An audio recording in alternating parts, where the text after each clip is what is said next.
Hey everybody, welcome back to Men's Leadership Podcast, and we are so excited to be joined today with Scott Meriwether. And Scott is an amazing man, and I'm so thankful that he is here and joining us today on our Men's Leadership Podcast. So Scott, today we're talking about how to be successful, and when I think about you, I mean, man, God has blessed you, and you've been successful in a lot of areas of life, but especially in business. And tell us about something recently you were able to take a company public, which is like the dream about every business guy. And then to be on the stock exchange, like on the platform, I mean, that's a big deal, right? It was a fun day. It was a fun process. And I mean, clearly I'll say it. Well, I didn't just take it public by myself by any means. I'm on the team and I'm a player, but I think that's key things, just that recognizing that it's not my company. It's, our CEO and definitely the majority owner there. But yeah, I was on the team, got to play a big part. And so, I was thrilled when I got the chance to kind of join this management team again 4 years ago, back in 2014. And this is one of our goals, one of our dreams. And we made it, and not ever coming to get to make it. And so for us, that was just such a fun time. I was on an hour's sleep. I was exhausted, but it was, we tried to just take that moment and just enjoy it for what it was. And then, the other part of it is, okay, you get public, great. That's not the end of the story. That really just starts a new phase of the company, and really just says, now you got to prove it. Now you got to keep growing. Now you got to keep performing. And so it's one of those moments where it's, like any coach tells their football team, enjoy this game today. Tomorrow we go back to work. That's kind of what it was for us. Well, tell us about that, because for a lot of men, I mean, in the business world, I mean, man, that's how you define success, right? I mean, you take a company public and you're getting on the stock exchange and you ring the bell, and I mean, you have a whole team that you take that, do that. How did that feel? I mean, what was the feelings that you were? Yeah, it was. I mean, the moment of, when we're trading, because I remember riding in a cab in New York, and we're just continually hitting our phones, like waiting to see that we were actually beginning to trade. And so there's no hiccups, there's no mistakes. We're fine. So finally, like 10, 11 o'clock in the morning, the first trades kind of started showing up, and I'll admit there's a little bit of relief, like, okay, this is really happening. And then it was just elation. It was joy. It was, there was just, you were proud. You get to look around the room at your team and say, this is what we did together. So, you take pride in that. You enjoy the people you're with. And so that, yeah, it was a high water moment. And it was a moment I'll never forget. Just to be able to do that. It was fun to, when we did the closing bell, and so to kind of do the countdown, and we'd been watching the stock all day, and we had a good first day. It traded up a good bit, and so, it's always nice to have an IPO where you do well on the IPO date. But so it was a fun day. We all went out to dinner that night. We all went, and celebrated it, and it was celebratory. It was fun. So I love that. How being in business, you kind of see how people define success, right? And sometimes it's different, but like in football, like you mentioned, you can define success by wins and losses, in different areas. It's pretty clear cut. But how do you think most men define success when it comes to business? Yeah, I mean, it's a lot of things we know. It's money, it's fame, and it's power, and I think those are the things that they drive all of us, and as much as we want to be immune to them or stay away, but I mean, most guys I know, that's what they want. It's how big is my bottom line, or how big is the company's bottom line? What's my 401k looking like, my brokerage account? How many people are working for me? How big a deal is my name? How much, when I walk in the room, how much does my, gravitas carry? Am I the one who gets to make all the decisions?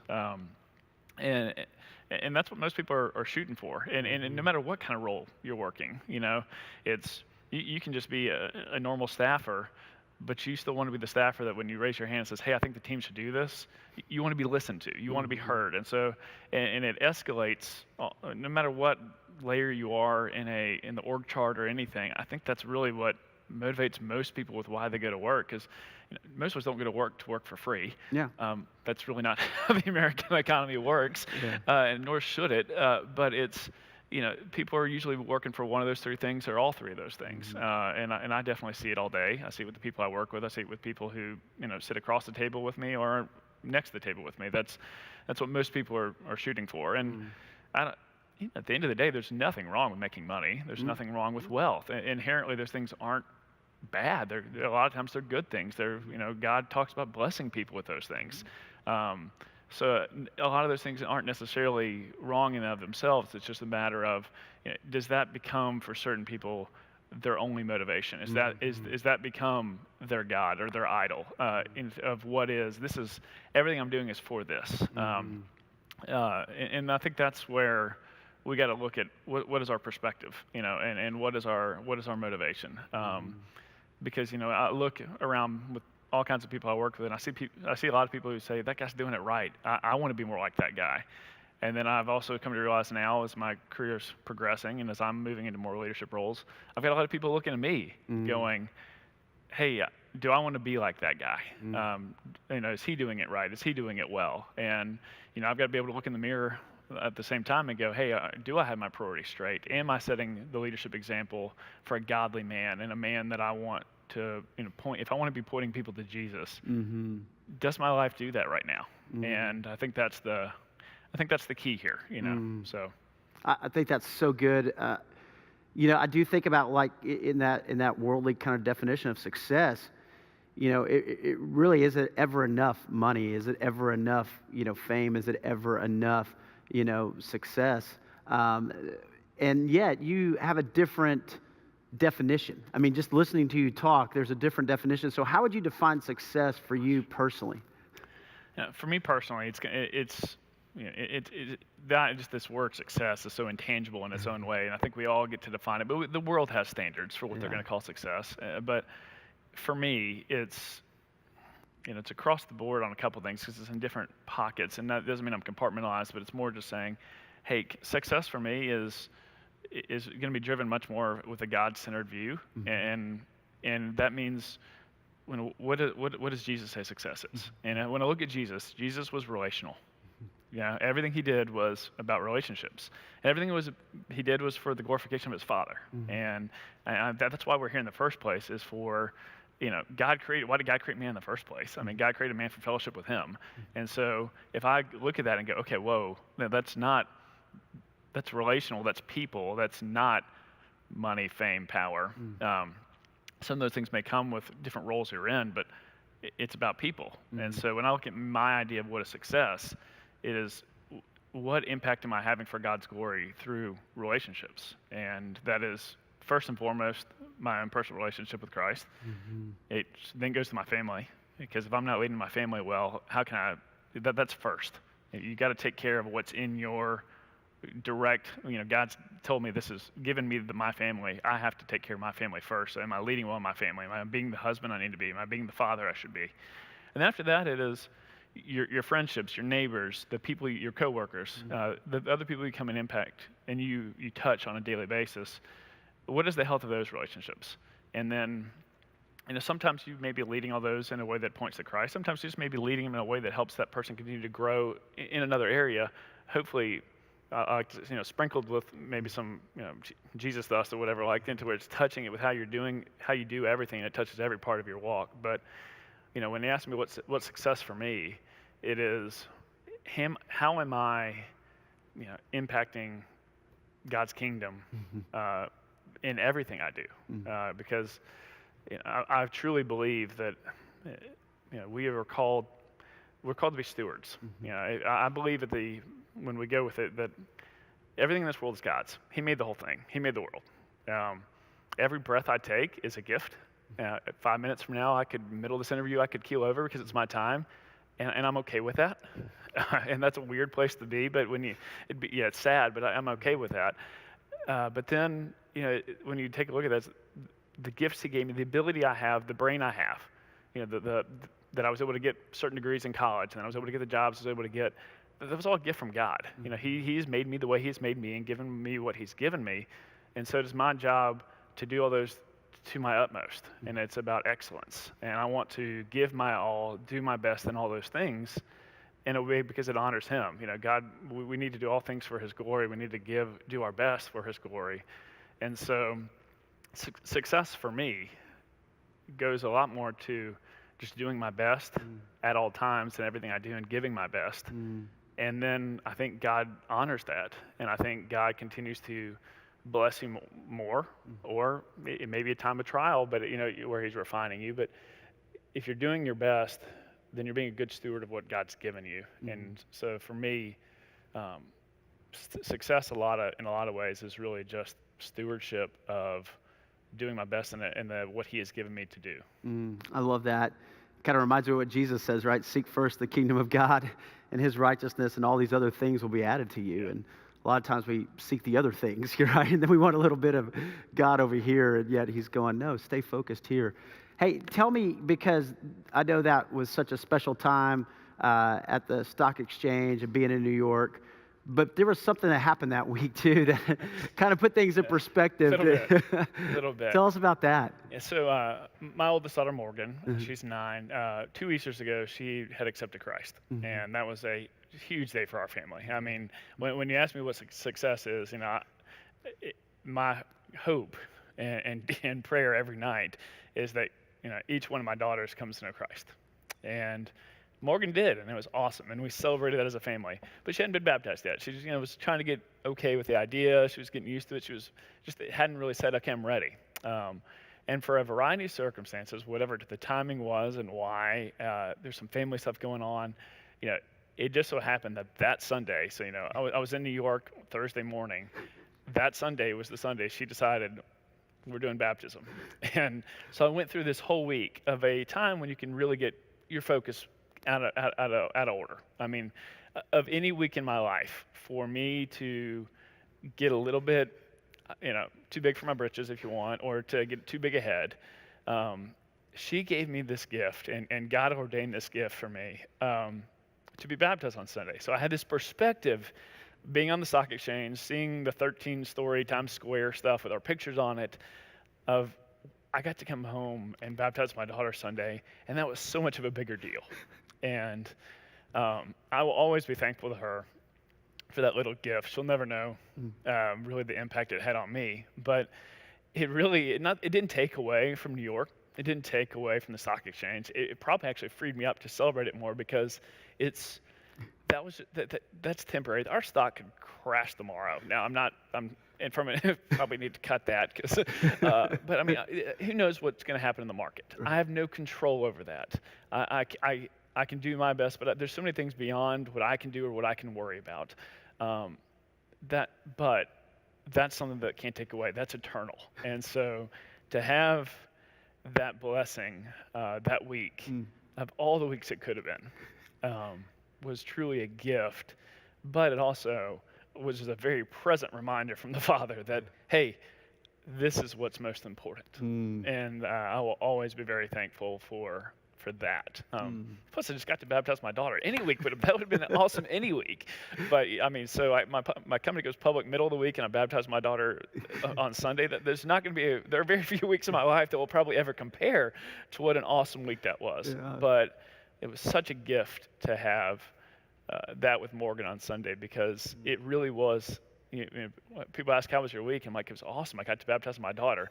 Oh, and my company went public as well, but baptizing Morgan was more important and was more exciting. Yeah.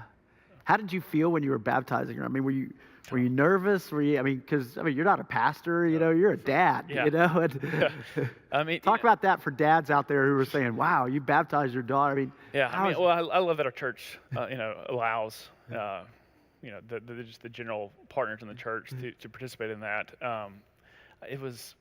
It's awesome. I mean, to be able to bless your child that way, to be able to affirm your child that way. There's a part of it where you're allowed to have a little bit of pride in it. Pride isn't completely wrong, and when it's I think when it's good pride, if you will. But I was proud of my daughter, and so it was fun to be in that moment. But it's a holy moment, and it's humbling. God, thank you. Thank you for this ability to stand here today. Yeah. Thank you for what you've called my daughter to. Thank you that I have this relationship with her to where she wanted me to baptize her. And so, but as a dad, that is the number one thing I'm called to do. And so it was so affirming to know that, hey, I've got 3 girls. We're 1 down, check. I've got 2 more. But all right, God, this is awesome. So she's on the path. I need to keep her there. I need to keep her growing in her walk with you as her mind continues to grow and expand. I want her to grow closer to his heart. But wow, I mean, there's no greater joy as a dad than to watch your child accept Christ and then to follow him in baptism. Yeah. There's nothing better. Amen. That's awesome. Talk about that for a moment, because how Jesus defines success is really different than the way the world defines success. And when you were talking back earlier about money and fame and power, which is really how most guys in business or in the world, I mean, that's how we're taught to define success. But yet, how do you see Jesus defining success? Well, I'm going to flip it for a second, Okay. and then work my way towards that. Jesus says, that you can't serve both God and money. You can't have two gods, and because he goes to the heart of it at the beginning, because he goes, I know what's going to steal your heart, and I know that your heart is going to roam. I know that you'll, the bright shiny objects, what glitters and is going to get you, and guilty. Yeah, I mean. We are all there. We all get distracted by these things. I have to look myself in the mirror all the time. I'm probably the least qualified person to be sitting here, because I know how off center I get at times, and it's all about kind of coming back to his heart. So it is, and no, I mean, I almost feel very unqualified to be sitting here talking about it, because I know how much I am just prone to wander and prone to stray and prone to be just distracted by the bright lights. But Jesus said it's about my kingdom. It's about my people. It's about, when he gives the Great Commission, it wasn't, hey, guys, go out and make tens of millions of dollars. It was, hey, guys, go make disciples. And so, that's what we're commanded to do. And that's what's eternal. That's what's going to matter.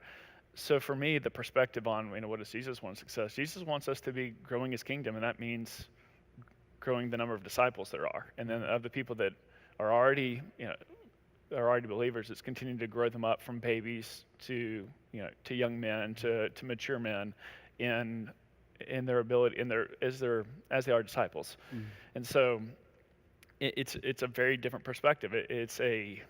For the way Jesus defines success, it is much more of a sacrificial and dying to self success, but because it advances his kingdom. And when you look at that and you start saying, okay, what's important? And I think this is something that all men struggle with, especially Christian businessmen struggle with, because I do, is, okay, does my walk match my talk? Because I can talk a lot of good stuff about Christ. I've been in church since I was a bed baby. I was saved in second grade. I mean, I know the answers. But now as an adult who knows the answers, but he's working hard and trying to do the business thing and make it work, you got to look at yourself. Does the walk match the talk? And some of the things we've had. I mean, I've had to make a lot of sacrifices with some of the stuff we've done with work. And there are times I've been way out of balance, and I've had to look at myself. The walk's not matching the talk, Scott. That doesn't mean we shouldn't work hard. It doesn't mean we shouldn't. We're allowed to be competitive. We're allowed to want to succeed. We're allowed to want to win. There's nothing wrong with those things, but it's, what is your motivation for it? And is it for your own glory, or is it for his? And there are moments when, you're gonna have to work late. Just projects happen. Like the IPO process. I was way out of balance. I was working super late nights, but we knew it was for a season. But I'm not gonna do that forever. And I'm not gonna. I don't want that life. My family doesn't need me to have that life. But for a season, we'll plug in. And my wife and I talked about it. We knew what we were getting into ahead of time. And she's as much of a part of that success story as I am, because she had to step up big time at home. But when we get down to it, is what's the motivation? Why are you working this hard? Or why do you want that success? Is it just because you feel like you're doing your best just to strive for excellence, or are you doing it because of your ego? And so humility is a big part of this. It's not about me. And that you have to die to yourself every day. You got to look yourself in the mirror and go, why am I doing this? I'm hoping that if I have success and God blesses me with material wealth through some of this stuff, I hope that frees me up to be able to be a more generous giver. That's what I want. I want to be able to write any check I want to write to whomever I need to at the time to be that generous giver. It's not that I want to amass this hoard of stuff that I have in some storehouse that's just mine. But Jesus' idea of success is people, and it's the effect on people, and just calling more to Him. And so the things I have to do, I have to make sure that what I'm doing matches that. Am I leading people to Christ with the person I am at work? Am I doing that in my family? Am I doing that with my wife?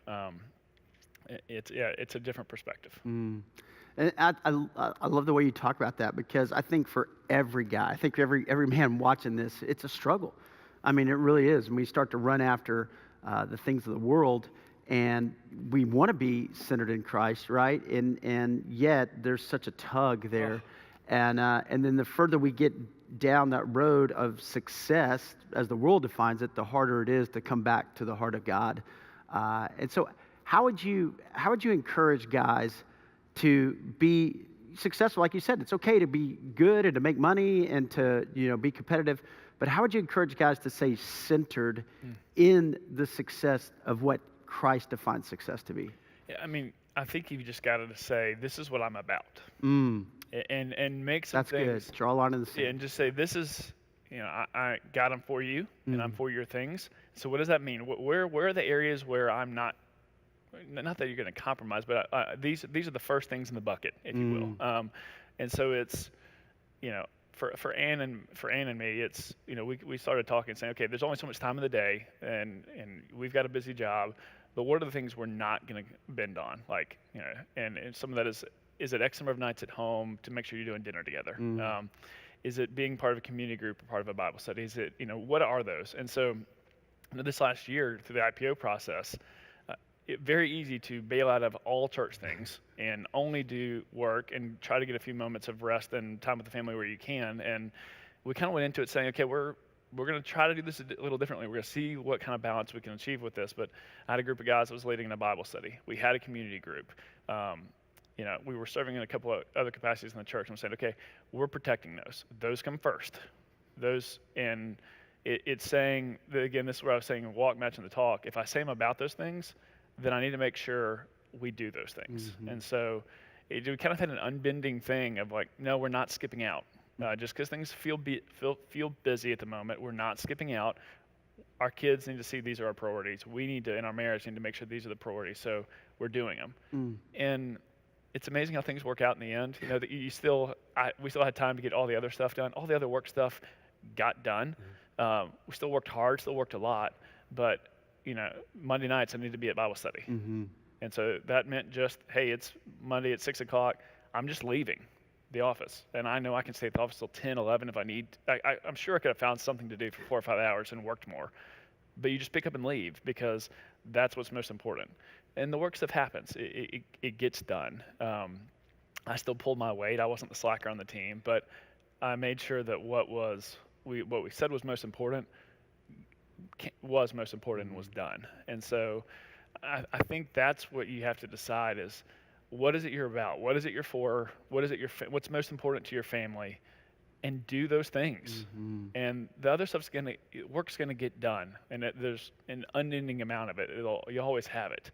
But at the end of the day, all the money in the world, you can't take that with you. It's the relationships. And what are your treasures in heaven? When we talk about storing stuff up that where moth and rust destroy.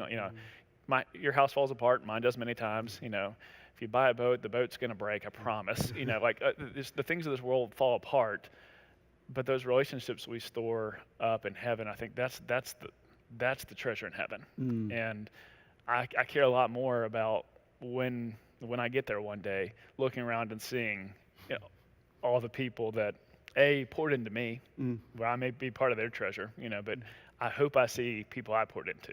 And that matters so much more. And so, but that means today, and what I do daily now needs to back that up. And that means I need to make those things my number one. I need to make those things my priorities. And you got no one to blame but yourself when you look in the mirror and say, why, you made the priorities, you made the choices. So it's a personal choice. And the great news is you can also start today. I mean, as much guilt as you can have of what you've done for the last year or 5 years, 10 years, great, start today. But this is what I'm for, and I'm not bending on these. We're doing these things. We're Bible study, community group, whatever it is. But I'm doing those things. And then if there's other margin that pops up later to add some other things, great. But at least those couple things, we're not bending. So. Man, I love how you said that, because I think so many times guys can sell their soul to success and to the world and to money and fame, and then even their family, right? You're running after all that, and then you don't have time for church, you don't have time for community, and you look up one day and a year's gone by, 5 years gone by, 10 years, and then your whole family's disconnected, and you just go, wow, what happened? And you have to set those priorities. That is such a good word. I think you set those priorities with your time. I think you set those priorities with your money. Yeah. And I appreciated you saying that earlier, because it's, tithing, it's like that first 10%. It's easy when you make $100, right? You can give $10. It's easy when you make $1,000, like $100, okay. But then all of a sudden you make $100,000. It's like, whoa, $10,000 check. That's tough, and God's going, I gave you 90,000, you know. But somehow we forget that as we get more successful, and you have to set those priorities, right? Oh, absolutely. I mean, for us and our family, and I'm not going to get into the technical side. Is it gross? Is it net? Make your own choices there. Right. But there's a commandment to tithe. It's 10%. And one of the challenges I was given early, and I still look at myself and I talk about it all the time, is, as our wealth increases, and frankly, our wealth in this little area of the world we're in right now is extravagant, and we have such a terrible perspective on how extravagant our wealth truly is. But as my wealth increases, as my paycheck increases, as my brokerage account increases, whatever those things are, is that all for me to where my own standard of living can just increase every time, or should my standard of giving increase? And that's a big time challenge. That is. Because for me, tithing, it's not that's not even a optional. That's a check the box in my mind. That's a clear command, and I think God. I think he rewards those to some degree that are disciplined in that regard, but you don't do it for any kind of reward. That's not, you do it out of obedience, and because tithing breaks that hold of money you have on you, because you're recognizing, God, this is yours in the first place. I mean, I wouldn't have this without you. Everything in this world is yours in the first place. That for me is just the first step. And if you're not tithing, that's not a guilt thing, but it's more just start working towards it. If you're given zero now, maybe start giving 1% or 5% to where you can get to kind of that 10% number, or go all in, and start at 10. But work towards it. Work towards you can get your finances to do that, because I think that's it's a God-honoring thing. It's a command. I think we all should be doing it. But beyond that, how generous are you? That's where Ann and I look at ourselves and challenge ourselves of going, okay, tithing is great, and I think we should absolutely be doing it, but would I be considered a generous giver beyond that? And as I've had the opportunity for my own finances to grow. The company's done well.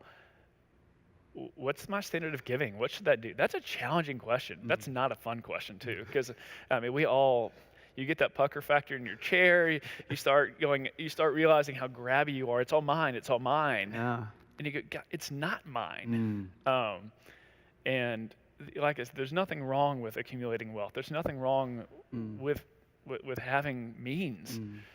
But you got to recognize it's not yours, and it could all be gone tomorrow. We should be smart. We should be good stewards of what we have. I think we are absolutely commanded to be smart with what we have. But we have to recognize at the beginning that it's not ours in the first place. So for me, tithing is a must. And I think if someone's not tithing, they really need to kind of look at themselves and go, why? What is it about it? And it's we want to hold so hard to what's ours, because I'm not trying to convict anyone or just throw darts at people, but it's so much of an ego and a pride thing, and you got to break that. But after that, then I think the next challenge, especially for people living in America, we're here in Williamson County in Tennessee, which is one of the richest counties in the United States.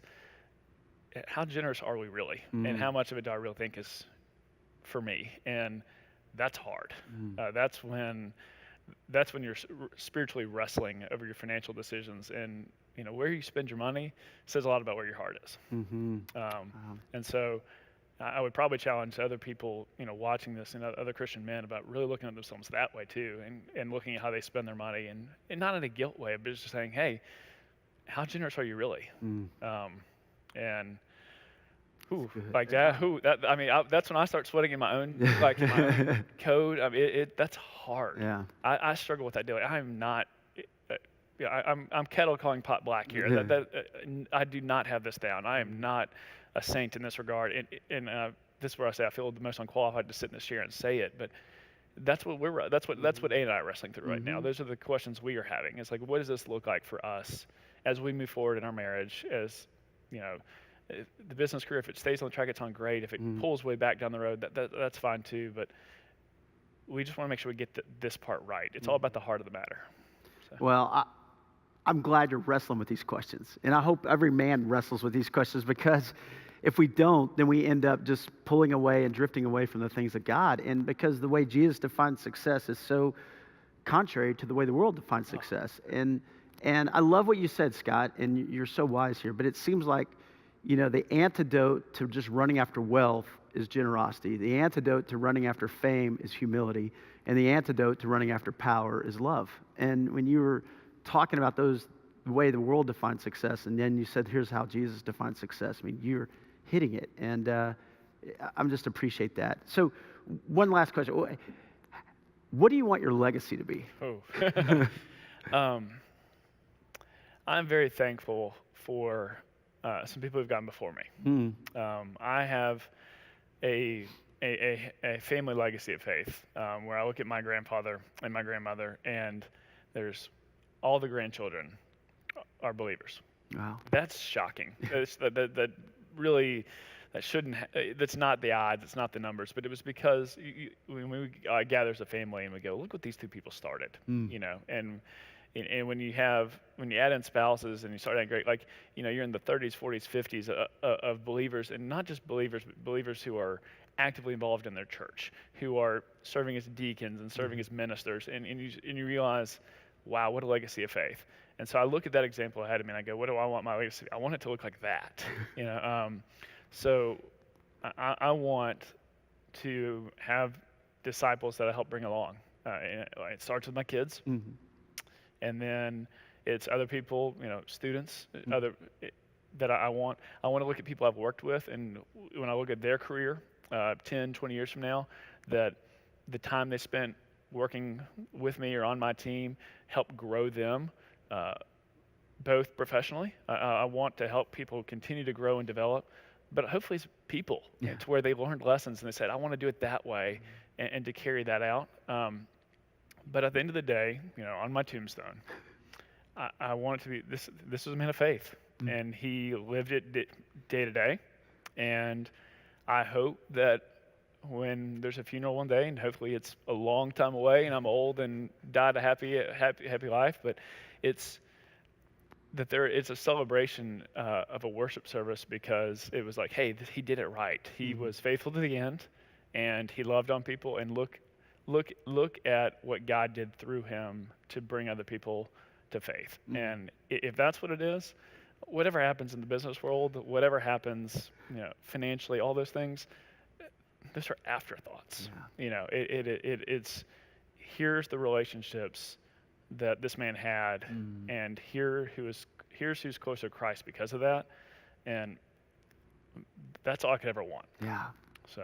Wow, I love that. And I really do think it comes back to every guy. We have to decide, how do we define success? How do we define success? Is it going to be the world, or is it going to be Christ? And Scott, I just want to just say to you, being able to watch you, you're a man after God's heart. And I love seeing that. And I love seeing the husband you are, the father you are, the son you are, and God's using you, and you're impacting so many lives. And so I'm thankful for the business success, but I'm even more thankful for the man that you are, in the faith success that you're living out every day. And so, guys, thanks for joining in on the podcast today. We want you to know that God has a plan for you, and God has put you where you are for a reason and for a purpose, and we're praying for you praying that God would draw you close to his heart and use you for his glory. And man, join us again on Men's Leadership Podcast and just see what God could do as he grows us, each of us, to be men after his heart. So let me pray for us right now. God, thanks for today. Thanks for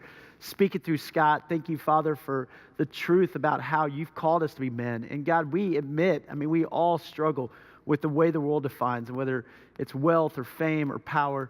And yet, God, I pray that we can be different. I pray that, Father, the way that we walk would equal the things that we say, that equal our talk, and the way that we live our lives, God, would point people to you. And so help us to be godly husbands and fathers, and help us be men after your heart, and people who define success the way Jesus defined success. And it's in the name of Christ we pray. Amen. Amen. Thanks for joining us today. Tune in next month for our next podcast. Thanks for being here.